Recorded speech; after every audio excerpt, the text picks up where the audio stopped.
to Repatriate. This week we're going to be talking to Miss Kacy Gardner, Chief Storyteller at the Storyteller Agency. She's going to tell us about her time growing up in Jamaica and her time working and studying in the US. And now she's back in Jamaica doing great things in PR and marketing for corporate Jamaica. So Kacy, hi, welcome. Today we want to talk to you, of course, about like your journey, your repatriation story, and what that means to you. So, first of all, can you tell us about your time growing up in Jamaica? Like, what was that like? Thanks for having me. Well, as I said, Jamaica is such a beautiful country. We have everything here, I think. So I loved growing up here. I mean, I was the youngest. I had two older brothers, so I spent a lot of my time trying to keep up with them, climbing trees. We used to go to the beach. We used to sail a lot. My dad had a boat. Yeah, I mean, it was just the best way to grow up, really. And funny enough, we didn't have like everything, because in those days, because I'm a lot older than I look, in those days. That's a flex. She's flexing on you right now, okay? Yeah, we didn't get to it's not like now where you just go to Amazon and get everything, There were restrictions about what we could import. But we had each other and we had the outdoors, and it was fun. It was great growing up. I actually grew up around this area, Golden Triangle. So the Golden Triangle is one... it's prime real estate, right? So is it fair to establish that growing up, right, you weren't wanting, you weren't sort of like you had a comfortable time growing up, and we're asking these questions to get to why we leave. Okay, so it was fair to say we had a good, comfortable. Yes. Yeah. It was comfortable. Mm-hmm. My dad was an architect. My mother at the time was a management consultant. Mm-hmm. And she had her own business. And she got an opportunity to go to work for the UN, and she just decided to take it. It was a chance in a lifetime kind of opportunity.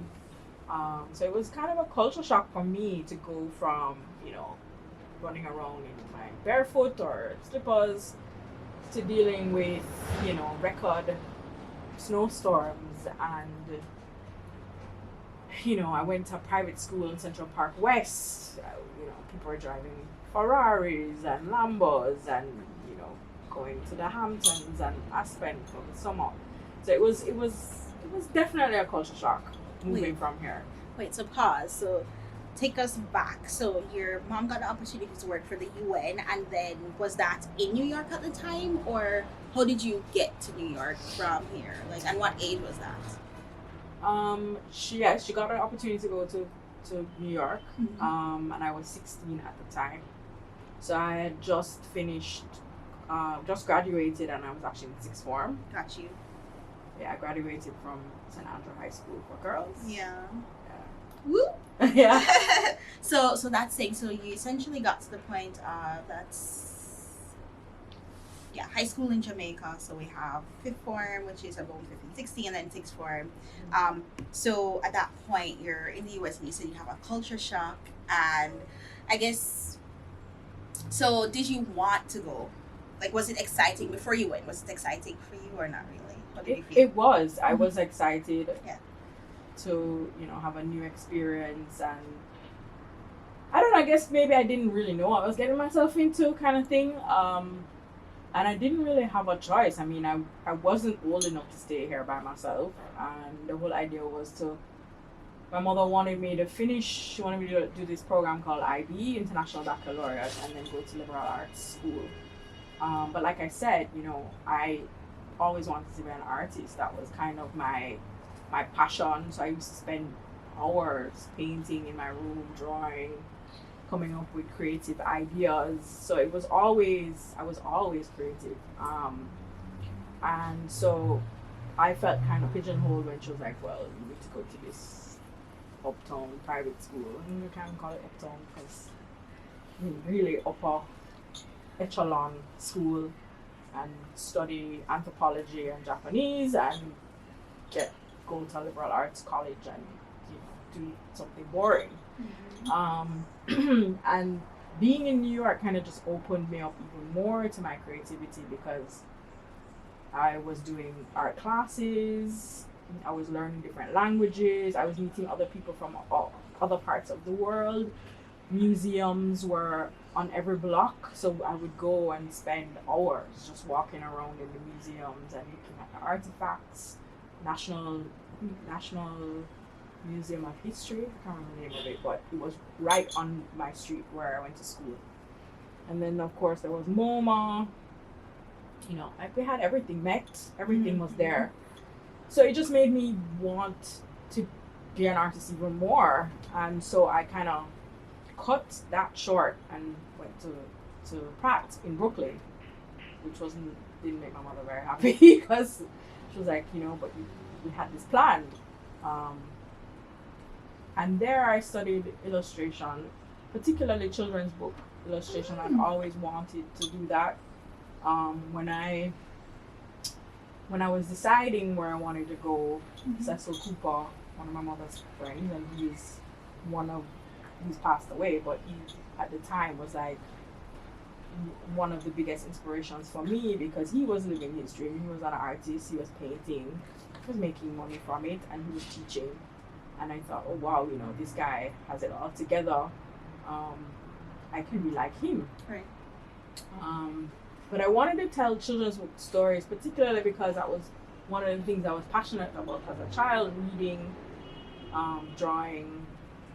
I used to actually write stories too as a child, young adults, you know, like Babysitter's Club type stuff. Yeah, and I mean, I would just sit and write stories. So it was something that I was passionate about, visually interpreting those stories. But when I got to art school, it was a little scary for me because I was the only woman in my class, in my cohort, and I was the only black woman. There were black men, but I was the only black woman, so I was already a minority. And I only had one female professor who kind of mentored me, but I quickly realized that there weren't many opportunities at the time for me in that space because it was very competitive. And it wasn't like the traditional like graphic design, you get a job. It was kind of more like a freelance kind of situation. So you'd be going around shopping your book and negotiating contracts, and it was very intimidating for me. But I loved the school. I loved Pratt.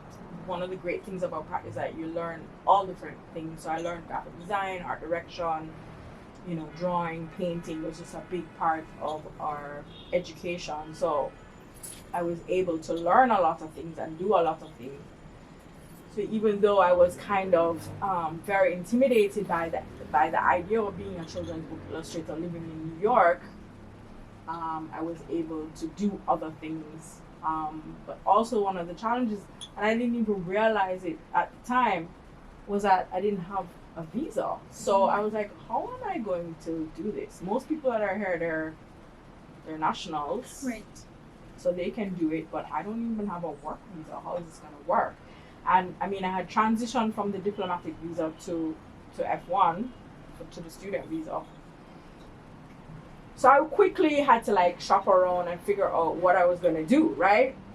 So, you know, as you know, you have that 1 year after graduation.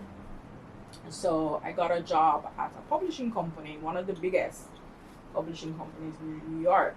And it was a rude awakening for me, being a black woman from Jamaica, from this island country. Not to say that they were prejudiced, but yeah. But they were prejudiced? Yes. Like we had talked about, it was almost like a you know, Anna Wintour kind of, what's the movie? Devil Wears Prada kind of vibe.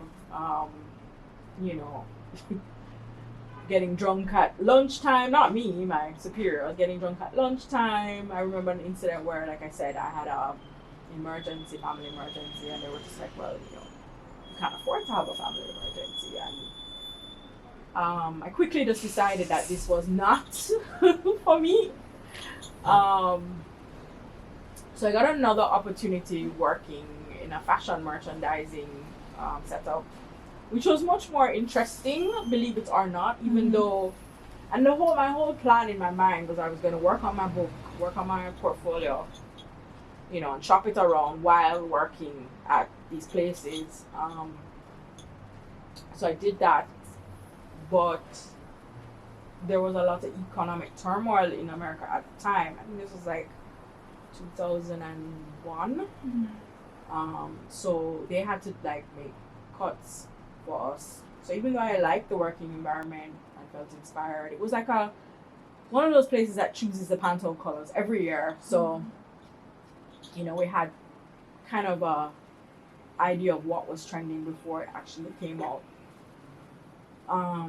But yeah, I got laid off, and it was kind of scary for me because I was just like, I don't even know what am I gonna do. Right.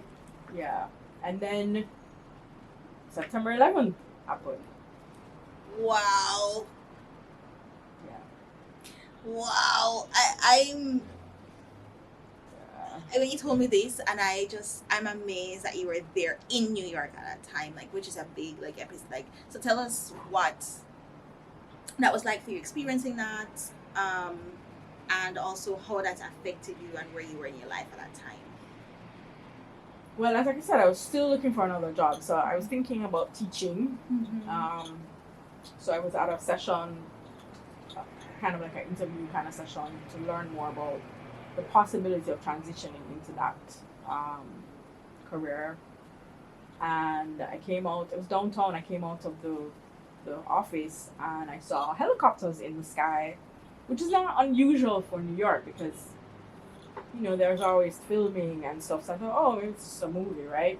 And then I went to like the main street, I can't remember the name of the street right now, but like where the buses were, to see if I could get a cab. And it was like ghost town, like there was nobody on the street.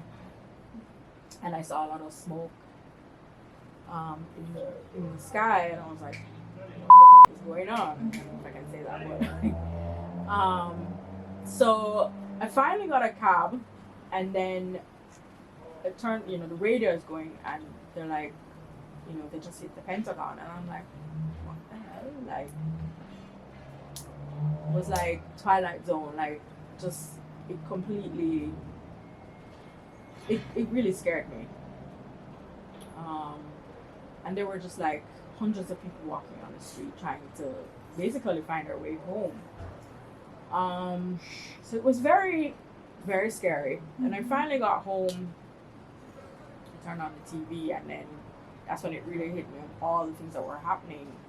You know, people preferring to fall to their death than to burn in the buildings.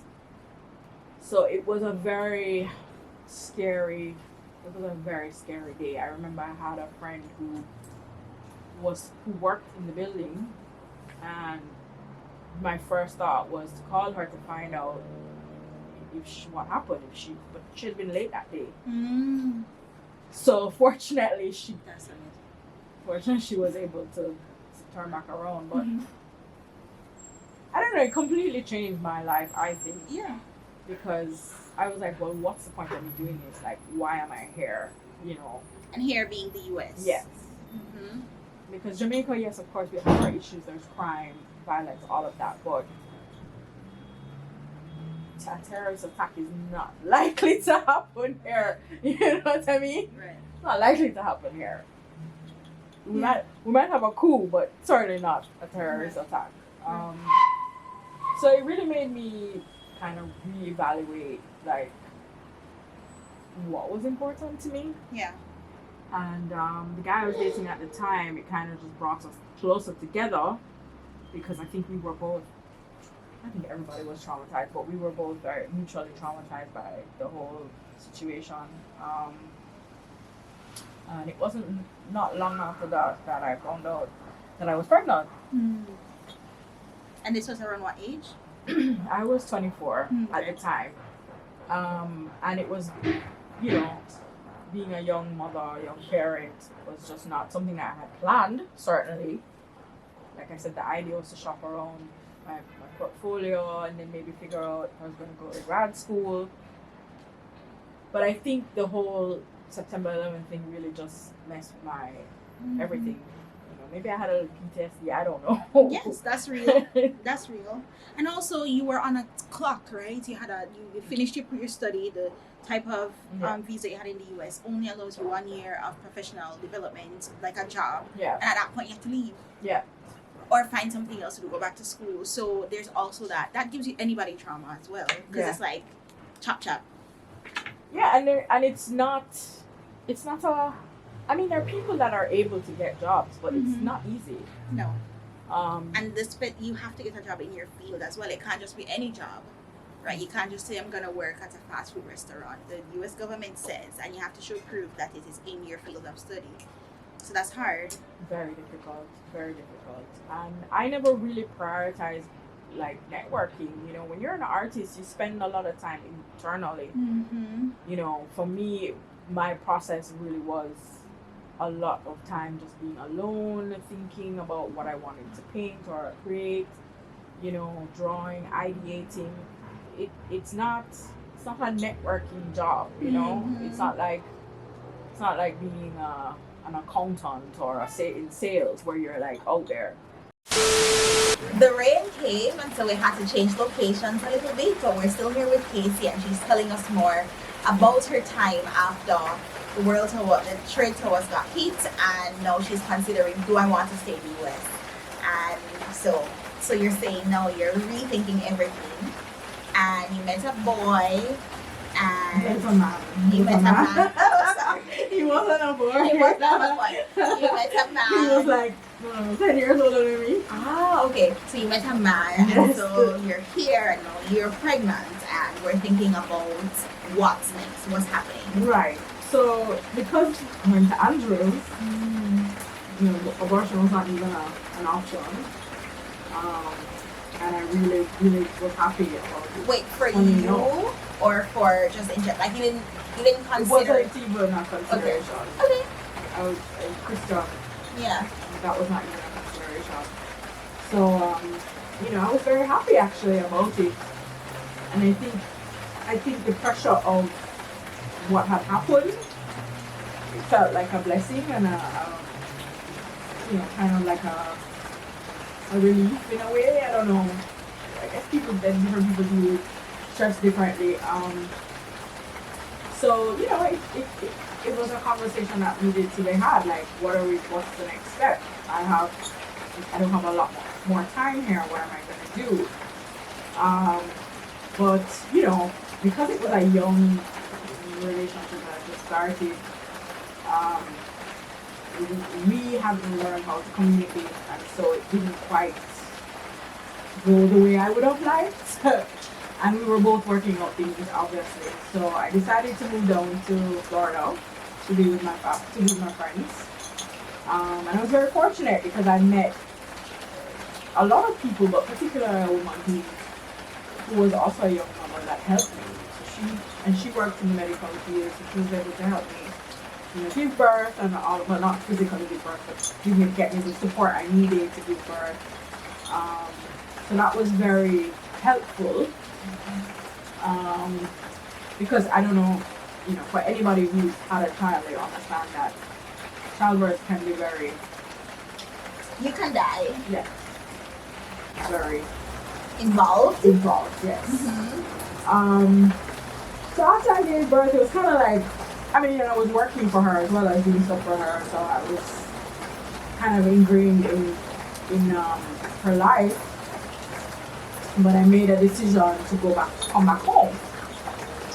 Wait, so at that point you didn't have like a job, but you were working for Yeah. Gotcha. Yeah. So yeah, it was like I decided to come back home. And I decided to come back home for many reasons. Childbirth, child rearing in America is very expensive. Even if I had gone to grad school, I would have still needed support from my parents to pay for babysitter and all of that. And my brother was actually had moved back home in the family home. I was just around the corner from here. And he said to me, come home. You'll have support. You'll be able to come back to your childhood home. I'm upstairs, you can live downstairs rent free. you can work for me, because he had a website development company at the time. That was when like tech was booming at the time. So I was like his art director.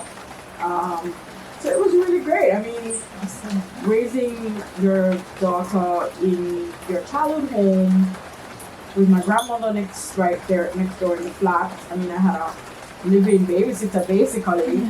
To be able to work and watch her take her first steps right from my desk. I mean, it was the ideal situation to raise a child, you know. And I do feel like Jamaica is much better in terms of care for children, like even medical care. Yeah. I think we have one of the best, like, pediatricians, all of that. So I was very happy about that. I was very happy that she was able to go here instead of America. And I think all the values that she has now, I mean, are because of her life experience here. So she is American. She was born in America. Her father's American, but she's still very much Jamaican and has Jamaican values. So that's good. So in that time though, you went back while she was growing up. So she's an adult now, but she was going to school here and you were here for a time. But then what happened? And then you went back for some time. Well, so like I said, I was doing the children's book illustrator thing, but obviously there were no jobs here for that. That's not, especially at the time. Now it's very different. The creative space has opened up, but at the time, there wasn't much options for me in terms of work. So I was doing designing, graphic design, but even then, just the salary was just not enough. And there's no real growth. Even though I worked at some of the top agencies, I wasn't able to get far because there is a hierarchy. And it's still a very male-dominated field, believe it or not. I mean, at the time, maybe not so much now, but at the time it was very male-dominated. And so I didn't feel that there was a trajectory for my career as a graphic designer. Even though I enjoyed it, after a while it became, because we don't get a lot of graphic design doesn't get a lot of respect in Jamaica. And so I decided I wanted to rebrand myself, basically. And what better way to rebrand than to go and study something new and different. And so I went to Baltimore, Notre Dame of Maryland University, and I did communications. Yeah. And I was there for 2 years, meaning in the program for 2 years. It was like more for like professionals.